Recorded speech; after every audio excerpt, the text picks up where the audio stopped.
안녕하세요. 저는 이 채널을 즐겨 듣는데 60대 초반의 여성입니다. 인생은 60부터라는 말도 있던데 제 인생의 60살은 굉장히 비참하고 억울했었어요. 평생을 그렇게 악착같이 열심히 사는 죄밖에 없는데 세상에서 가장 소중한 존재에게 너무나도 무지막지한 그런 일을 당했거든요. 지금 생각해도 정말 무섭고 두렵네요. 그때는 모든 것을 포기하고 싶을 정도였어요. 이렇게 인생을 살아서 뭐하나 싶었거든요. 하지만 무너진 하늘에도 솟아날 구멍이 있다고 하더니 저는 그 힘든 일을 이겨내고 지금 이렇게 인생을 다시 살아가고 있습니다. 그럼 제게 어떤 일이 있었는지 지금부터 이야기를 시작해 보도록 할게요.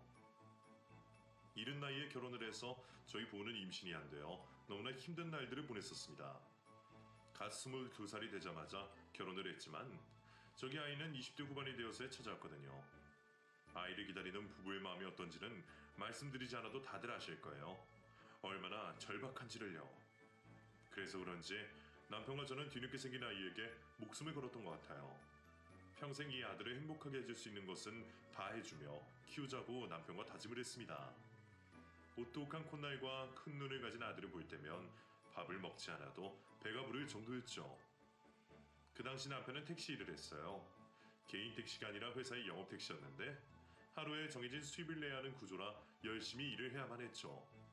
하지만 남편은 아들의 얼굴을 보고 싶은 마음을 참지 못하고 정해진 일도 다 하지 못한 채 집에 오곤 했습니다. 생돈을 갖다 바치는 날도 많았지만 저는 그래도 남편의 그 얼굴이 너무 보기 좋아 화도 내지 않았어요. 저 역시도 어렵게 얻은 아들이 혹시라도 어디 다칠까봐 하루 종일 허리 한번 제대로 못 펴고 안고 업고 있지만 힘든 마음 하나 없었던 그때 그 시절이 지금도 가끔 생각이 나네요.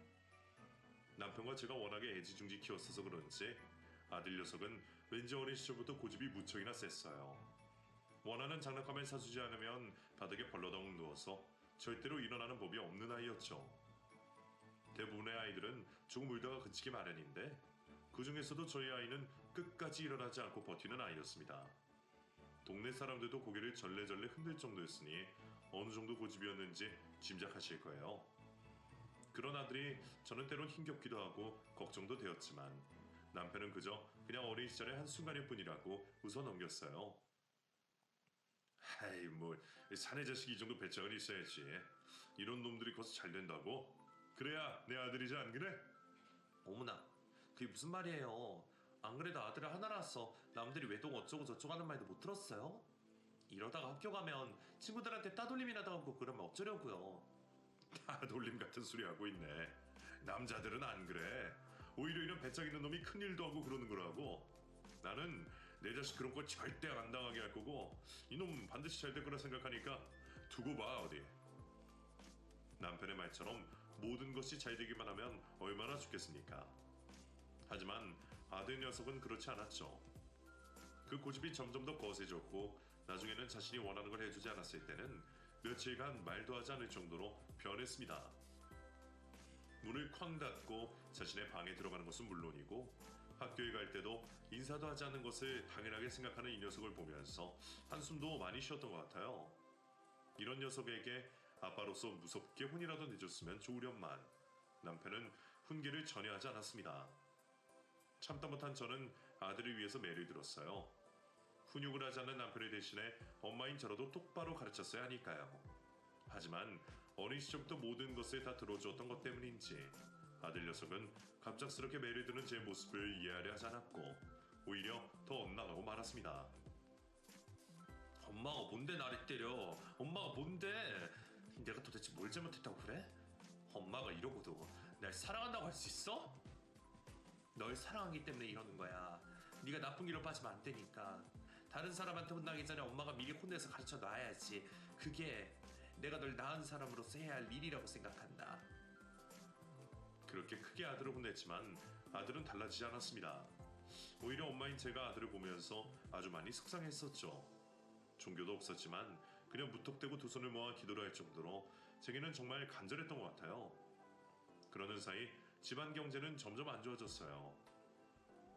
남편이 하던 택시 일이 만만치 않아졌고 갑자기 일을 관둔 후 아는 사람에 따라 사업을 시작한다며 어느 순간부터는 집에도 잘 들어오지 않았습니다. 당장에 집에 먹을 쌀도 모자랄 지경이 되었는데도 남편은 관심조차 두지 않았어요. 애가 타는 저에 비해 너무나 태연하게 전화를 걸어온 남편의 목소리에 아주 많이 화가 났던 기억이 있네요. 며칠에 한 번씩 들어오던 남편은 점점 집에 들어오는 날이 줄어들었고 결국은 몇 달에 한 번쯤 집에 오게 되더라고요. 근근히 생활비를 보내주기는 했지만 고정적인 금액도 아니었는데다가 그 금액이 크지 않았었기에 제가 책임져야 할 부분도 너무도 많았습니다. 그래서 저는 어쩔 수 없이 식당 일에 나가게 되었어요. 아들이 학교에 가 있는 사이에 최대한 일을 마치고 들어올 일을 찾았는데 마음씨 좋으신 사장님을 만나 식당에서 점심시간까지만 일을 할 수 있게 배려해 주었습니다. 몇 푼이라도 벌게 되니 그나마 조금 생활하기가 쉬워졌습니다. 그 당시에 아들이 한창 메이커에 눈을 떠서 운동화도 사달라고 했고 좋은 학용품도 사달라고 했는데 다는 못 사주더라도 어느 정도 거기에 맞춰줄 수는 있었거든요. 하지만 아들 몰래 식당에서 일을 하던 것이 아들 친구에 의해 알려지자 학교에서 돌아온 아들이 제게 모진 말을 해댔어요. 엄마, 정말 식당에서 일해? 엄마 식당 아줌마였어? 그런 거야? 어쩔 수 없이 엄마가 일을 좀 시작했어. 아 진짜 나 창피해. 내 친구가 우리 엄마 식당에서 일하는 아줌마랑 놀리잖아. 당장 그만두라고 당장. 나 쪽팔리기 싫다고. 그게 무슨 말이야? 엄마가 왜 창피해? 엄마가 집을 위해서 식당에서 일한다고 그게 창피할 일이니? 엄마는 너에게 모든 것을 다 해주고 싶어서 그래서 시작한 것이라고. 누군 하고 싶어서 하는 줄 알아? 싫어. 난 그래도 싫다고. 앞으로 절대 나가지 마. 애들이 나보고 식당 아줌마 아들이라 놀리는 소리 정말 듣기 싫다고. 아들의 말에 저는 그만 충격을 받았던 것 같아요. 자신을 위해서 이렇게 열심히 일을 하는 엄마에게 어쩌면 그렇게 모진 말을 할까요? 이럴 때 남편이라도 함께 있었으면 얼마나 좋아요. 이런 일에 대해서 상담도 하고 그래도 아빠로서 아들에게 무서운 가정의 그림자도 보여주고 말이죠. 남편은 그 당시에 사업을 한답시고 집에도 잘 돌아오지 않고 있었으니 제게는 인생 그 자체가 너무 힘이 들었습니다. 가끔 통화가 되는 남편에게 어쩔 때는 눈물까지 흘리며 힘들다고 토로했어요. 하지만 남편은 지금의 자신이 더 힘들다며 조금만 기다려달라고만 했죠. 알고 보니 남편은 얼마 전에 친구에게 사업 사기를 당한 상태에 있었습니다. 자신도 다른 지인에게 돈을 빌려서 만들어준 돈인데 중간에서 이런 일을 겪자 아주 난감한 상황이 된 것 같더라고요. 여기저기서 빚쟁이들이 찾아왔다고 하는데 머지않아 저희 집에까지 찾으러 올 것이니 아들과 이사를 가라는 말도 하더군요. 참으로 어처구니가 없었죠. 남편의 말을 듣고 저는 곧바로 이사를 준비했습니다. 몇 푼 되지 않은 전세방을 빼서 조금 멀리 떨어질 때 월세 단칸방으로 이사를 가게 되었어요. 거기서 또 아들이 저와 남편의 가슴에 못을 박는 일을 하더군요. 이것도 집이라고 나보고 여기서 살라고 하는 거야? 엄마 아빠는 돈을 버는 거야 안 버는 거야? 조금만 참자 아들아. 엄마 아빠 지금 사정이 그래서 그래. 아빠도 급한 일 해결되면 금방 집에 들어오실 거야. 그럼 그때 우리도 좋은 집으로 이사 가서 셋이 행복하게 살자 알았지? 그럼 지금 당장 들어오라 그래. 맨날 밖에 나가서 들어올 수도 않고 아빠는 왜 맨날 그따위야. 아들의 말에 저는 그만 아들의 뺨을 세게 때리고 말았어요. 아무리 화가 나도 손으로 뺨을 때리는 것까지는 하고 싶지 않았는데 그날 저도 막다른 골목에서 있었던 것 같습니다. 그 후로 남편은 딱 한 번 찾아와 자신의 옷가지를 챙겨서 집을 나가버렸고 속세와 인연을 끊고 싶다고 제게 말했어요. 여보, 아들 잘 키워줘. 미안하다, 정말 미안해. 내가 해줄 수 있는 게 더 이상은 없다. 나 너무 힘들어. 이제 이 도시와의 인연 끊고 싶어. 아무도 없는 산속 같은 곳에 가서 살 거야. 뭐라고? 그럼 묻히기만 말이 어디 있어. 그럼 나랑 아들만 내팽개쳐두고 당신 혼자 거기 가서 속 편하게 산다는 거야? 미안하다. 정말 미안해. 내가 나중에 다 갚을게. 당신과 아들에게 진 빚 내가 다 꼭 갚을 테니까 그때까지만 부탁해. 남편은 이 말만 남긴 채 그대로 떠나버렸어요. 그리고 그 후부터는 그 어떤 연락도 오지 않았죠. 남편이 떠나고 한동안 빚쟁이들이 저희 집에 찾아왔습니다. 하지만 저희 집안 꼴을 보고 더 이상 닥달하지 못했습니다. 그들도 남편이 산속 깊은 곳에 숨어버렸다는 것을 지인을 통해 듣게 되었나 봐요. 저는 그들을 향해 목 놓아 소리쳤어요. 제발 그 사람을 찾으면 제게 먼저 좀 데려다 달라고요. 무책임한 남편한테 저도 아들도 받아야 할 것이 많다고 말이죠. 제가 하도 난리를 치니 빚쟁이들도 더 이상은 찾아오지 않았습니다. 저는 당장에 미친 듯이 일을 해야만 했습니다. 식당에서 시간을 돌려 그냥 일을 하고 집에서도 부업까지 하며 저 잠도 거의 자지 않았어요. 그러던 중에 식당 사장님이 부동산 투자를 한다는 말을 들었습니다. 제 사정이 이런 것을 알게 된 사장님은 저보고도 이렇게 버는 돈에서만 그치지 말고 투자를 해서 자산을 불려야 한다고 하셨어요. 처음에는 당장에 쓸 돈도 없는데 말도 안 된다고 거절했지만 사장님의 지난날 얘기를 들어보니 저보다 더 어려운 환경에서부터 시작하셨더라고요. 저는 결국 그 식당 사장님의 권유로 일이 끝나고 매일같이 땅에 대한 것에 관한 공부를 하기 시작했습니다. 제 배움이 짧아 모르는 것이 수두룩했는데 식당 사장님과 함께 공부를 하면서 아주 큰 도움을 받게 되었어요. 이 모습을 보고 다른 식당 사람들은 저희가 불륜과인계일 것이라고 수군대기도 하더군요. 하지만 저는 아랑곳하지 않았습니다. 사람들의 수군거림에 귀 기울이기보다 앞으로 아들을 키우면서 어떻게 인생을 잘 살아갈지가 더 중요했었으니까요. 저는 조금씩 부동산에 대해서 알아가기 시작했습니다. 아주 사소한 것부터 알려주신 사장님 덕분에 생각보다 실질적인 것을 정말 많이 배울 수가 있었죠.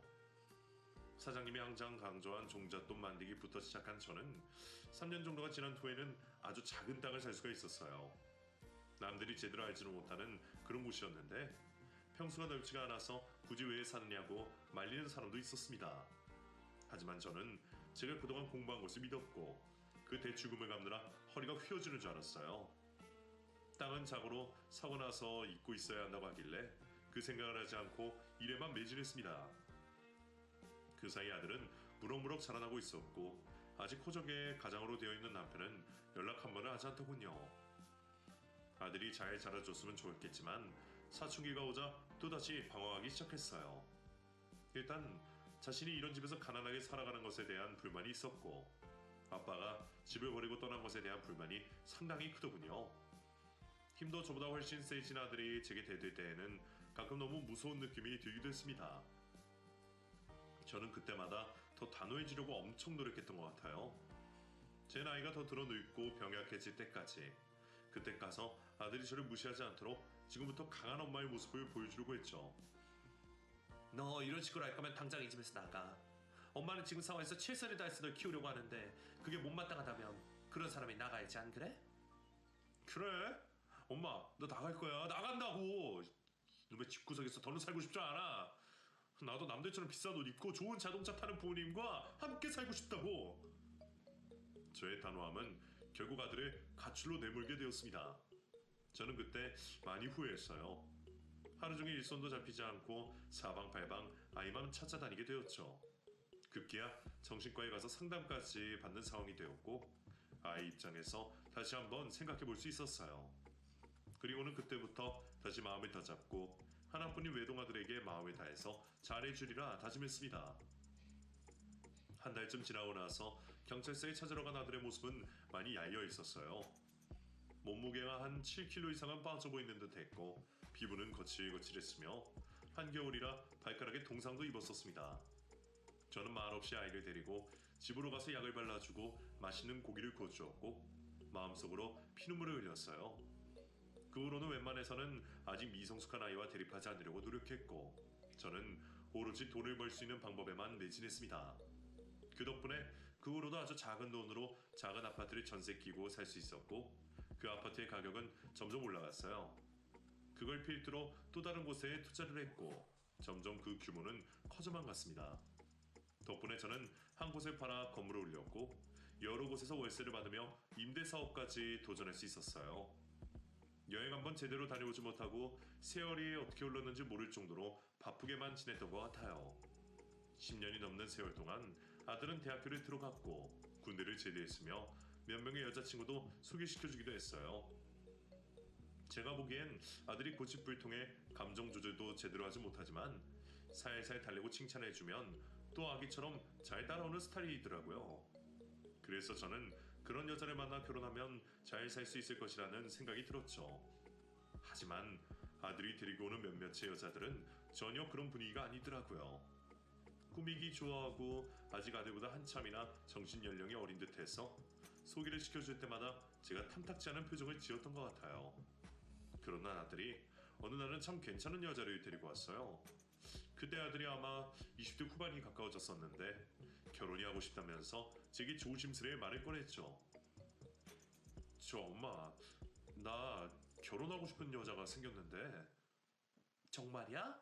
어떤 여잔데? 우리 아들이 홀딱 빠진 여자면 어마어마할 것 같은데? 나 눈 높은 거야 뭐 유명하잖아. 엄마도 알지? 이번 주에 데리고 올게. 이번에는 진짜 결혼하고 싶어. 그래 그래. 결혼하고 싶다는 여자가 이제도 3명이나 있었는데 이번에는 꼭 이루어지길 바란다. 아들은 정말 그저 주말에 애인을 데리고 왔는데 여태까지 보던 여자는 너무나 달랐습니다. 단아한 옷차림에 조심스러운 말투와 행동까지 예의 있어 보이더라고요. 게다가 엄마 혼자 키우셨다는데 엄마가 선생님 출신이셨고 가정 환경도 꽤 괜찮은 것 같더라고요. 저는 모든 것이 참 좋았어요. 사람이 오래 살다 보니 첫인상이 주는 느낌 같은 것이 있는데 이 여자를 보는 순간 제 아들을 잘 컨트롤할 수 있다고 생각했거든요. 꿈인지 생시인지 그 여자도 제 아들과 결혼을 하고 싶다는 말을 했고 저는 덜컥 하루라도 빨리 나를 잡으라고 말을 해버렸습니다. 그리고 먼 곳에서 출퇴근을 하느라 버스를 1시간 이상씩 타고 다닌다는 그 여자의 말에 결혼 약속을 하면 바로 차도 한 대 뽑아준다고 해버렸지 뭐예요. 아들은 이런 제 모습을 보자 너무 기쁜 나머지 저를 와락 끌어안더군요. 엄마, 우리 엄마 진짜 최고다. 역시 우리 엄마 멋쟁이라니까. 자기야, 우리 엄마 봤지? 우리 엄마가 이 정도야. 자기 멀리서 출퇴근한다니까 바로 차 사주신다잖아. 어이구, 얘가 왜 안 하던 짓을 해? 저리가 친구로 이놈아. 너무 좋아서 해맑게 웃고 있는 아들의 모습을 보니 제가 다 기분이 좋았습니다. 그리고 일사천리로 진행이 되어 바로 결혼식 날짜를 잡게 되었죠. 그런데 상견례 자리에서 예비사도는 조금 걱정스러운 표정을 짓고 제 아들을 마음에 들어하지 않는 것 같더라고요. 무슨 말을 하면 계속 제 아들의 성격이 어쩌고 저쩌고 하시면서 말을 하는데 상당히 기분이 좋지 않았습니다. 남자는 참고로 덕하니 올곧은 집성이 있어야 하는 건데 걱정이 좀 되긴 합니다.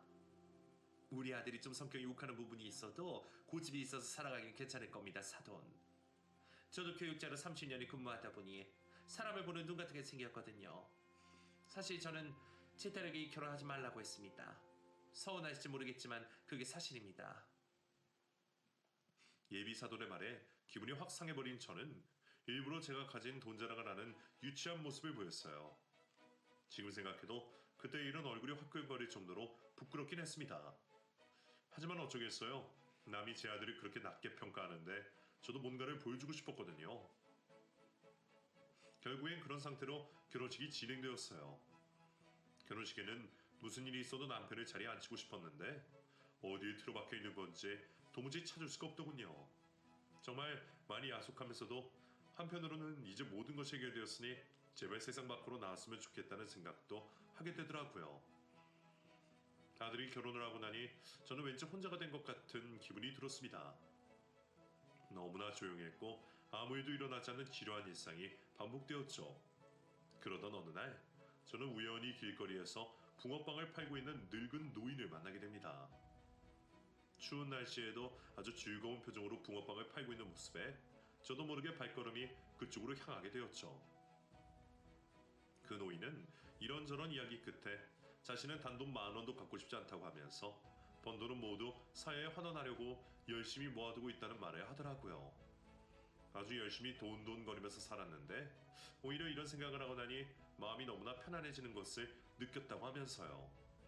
그 모습이 어찌나 아름답던지 저도 그분을 닮고 싶다는 생각이 들었어요. 결국 저도 그날 이후 생전해보지도 않던 봉사단체에 들어가 각종 봉사활동을 시도했고 몸은 너무 힘들었지만 여지껏 경험해보지 못한 또 다른 감정으로 느끼며 많이 행복하더군요.